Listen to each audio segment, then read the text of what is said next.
नाश्ता बना दीजिए, मैं खेलने जा रहा हूँ। मोनू, सुबह सुबह तुम्हें कहाँ खेलने के लिए जाना है?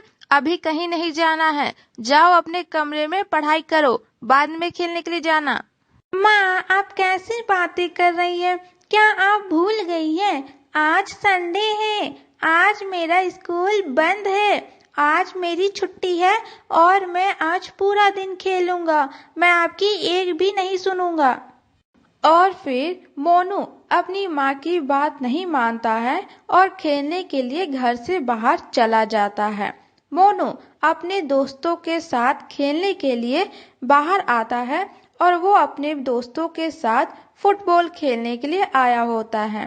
तभी मोनू का एक दोस्त मोनू से कहता है, मोनू, आज हम बहुत देर तक खेलेंगे और शाम को घर जाएंगे। आज हमारी छुट्टी है तो हमारा जितना मन करेगा हम उतना खेलेंगे। हाँ रोहन, तुम एकदम सही कह रहे हो। हमें अपना समय बर्बाद नहीं करना चाहिए और अपना खेल शुरू करना चाहिए। हम आज बहुत देर तक खेलेंगे। इतना बोलकर बच्चे अपना खेल खेलना शुरू करते हैं। मोनू अपने गेंद को एक लात मारता है तो वो बहुत दूर तक चला जाता है। तभी मोनू रोहन से कहता है, रोहन, बॉल उधर चला गया है, जाओ तुम उस बॉल को लेकर आओ। नहीं नहीं मोनू, मैं वहां नहीं जाऊंगा, मुझे वहां जाने से डर लगता है। मुझ में इतनी हिम्मत नहीं है, मैं वहां से बॉल नहीं लाऊंगा। लेकिन मोनू बार बार रोहन को बॉल लाने के लिए जोर देने लगता है और आखिरकार मोनू की बात मानकर रोहन बॉल ढूंढने के लिए निकल जाता है। अरे ये बॉल किधर चला गया? मैं कितनी देर से ढूंढ रहा हूँ, मुझे कहीं पर भी बॉल नहीं मिल रहा है। रोहन बॉल ढूंढते ढूंढते एक कटहल के पेड़ के पास पहुंच जाता है। रोहन इधर उधर बॉल ढूंढ ही रहा था कि तभी उस कटहल के पेड़ से आवाज आती है, रोहन, तुम्हारा बॉल मेरे पास है, मेरे पास अपना बॉल लेने के लिए आओ रोहन, आओ मेरे पेड़ के पास आओ रोहन। आवाज सुनकर रोहन डर जाता है और वो वहां से जाने की कोशिश करता है, लेकिन जा नहीं पाता है और धीरे धीरे वो कटहल का पेड़ रोहन को अपनी ओर खींच लेता है और रोहन वहां से गायब हो जाता है। ये रोहन कहाँ रह गया? अभी तक नहीं आया है। कितने देर से हम उसका इंतजार कर रहे हैं। मोहन, जाओ तुम देखो तो रोहन कर क्या रहा है, अभी तक वो वापस क्यों नहीं आया है। मोनू की बात मानकर मोहन रोहन को ढूंढने के लिए आ जाता है, लेकिन मोहन को रोहन कहीं पर भी नहीं मिलता है।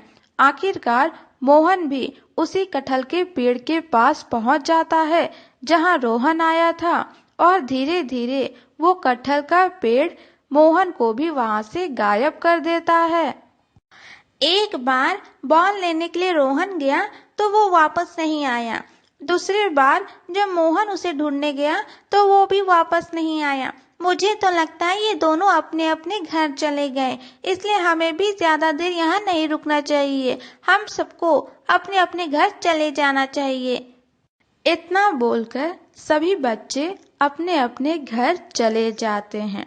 कुछ देर बाद शाम हो जाती है और फिर रात हो जाती है।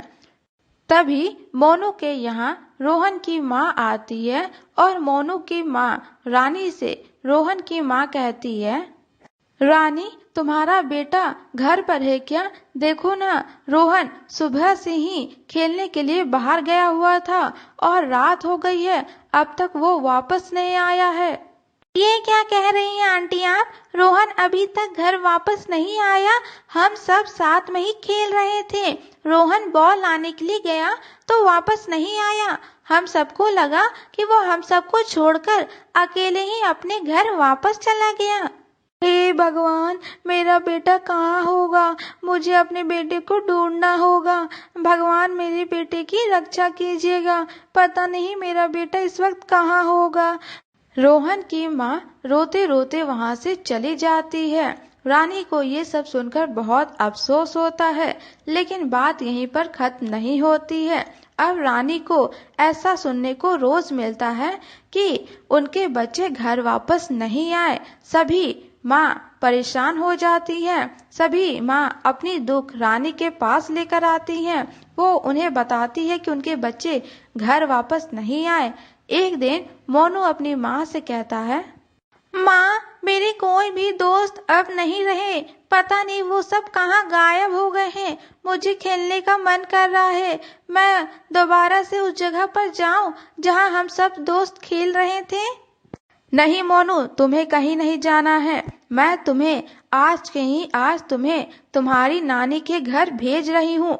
तुम वहाँ जाकर खेलना, तुम्हें जितना खेलने का मन होगा। अभी तुम्हें यहाँ नहीं रहना है। अपने कमरे में जाओ और अपना सामान पैक करो। मैं अभी तुम्हें लेने के लिए आऊँगा। लेकिन मोनू अपनी माँ की बात नहीं मानता है और वो चुपके चुपके उसी जंगल के पास आ जाता है जहाँ उसके सारे दोस्त गायब हो गए थे। मोनू आगे बढ़ रहा होता है और वो उसी कटहल के पेड़ के पास पहुँच जाता है और फिर मोनू को धीरे धीरे वो कटहल का पेड़ गायब कर देता है। रानी मोनू को ढूंढने के लिए उसी जंगल के पास आ जाती है और वो मोनू को ढूंढने लगती है। नहीं, ये सब कुछ ठीक नहीं हो रहा है। पता नहीं मेरा बच्चा कहाँ है। मुझे अपने बच्चे को ढूंढना होगा और मैं आज के आज ही तांत्रिक बाबा के पास जाऊंगी। इतना बोलकर रानी गांव की सभी महिलाओं के साथ तांत्रिक बाबा के पास आती है और तांत्रिक बाबा को सारी बात बताती है कि कैसे जंगल के पास बच्चे खेलने जा रहे हैं और वो गायब हो जा रहे हैं, दोबारा घर वापस नहीं आ रहे हैं। रानी, तुम्हारी बात सुनने के बाद मैंने अपनी शक्तियों से पता किया है कि तुम सबके बच्चे को एक चुड़ैल ने कैद कर लिया है। उस जंगल के पास एक कटहल का पेड़ है जिसमें एक चुड़ैल रहती है। उस चुड़ैल ने तुम सबके बच्चों को उस पेड़ में कैद कर लिया है और आज रात वो उन बच्चों को मारकर बहुत बड़ी शक्तिशाली चुड़ैल बन जाएगी। बाबा, आप ये कैसी बातें कर रहे हैं? अब हमारे बच्चों का क्या होगा? अब आप ही हमारा सहारा हैं। आप हमारे बच्चों की रक्षा कीजिए। तुम सब परेशान मत हो। आज रात ही मैं तुम सबके बच्चों को उस चुड़ैल के कैद से आजाद कर दूंगा और उन्हें तुम्हारे पास ले आऊंगा। तांत्रिक बाबा की बात मानकर सभी कोई वहां से चली जाती हैं। रात हो जाती है। कटहल के पेड़ के पास जो चुड़ैल रहती है वो सभी बच्चों को मारने के लिए तैयार रहती है। ही, आज मैं तुम सबको मार दूंगी। एक एक करके तुम सबको मार दूंगी और बहुत बड़ी शक्तिशाली चुड़ैल बन जाऊंगी। ही। वो चुड़ैल जैसे ही बच्चों को मारने वाली होती है तभी वहां पर वो तांत्रिक बाबा आ जाते हैं और चुड़ैल से कहते हैं, बस बहुत हो गया काली शक्ति तुम्हारा। तुमने इन बच्चों को कैद करके ठीक नहीं किया। आज मैं तुम्हें हमेशा हमेशा के लिए खत्म कर दूंगा। ये देखो, ये मेरे हाथों में गंगा जल है जिसे तुम्हारे ऊपर छींटने के बाद तुम हमेशा के लिए खत्म हो जाओगी।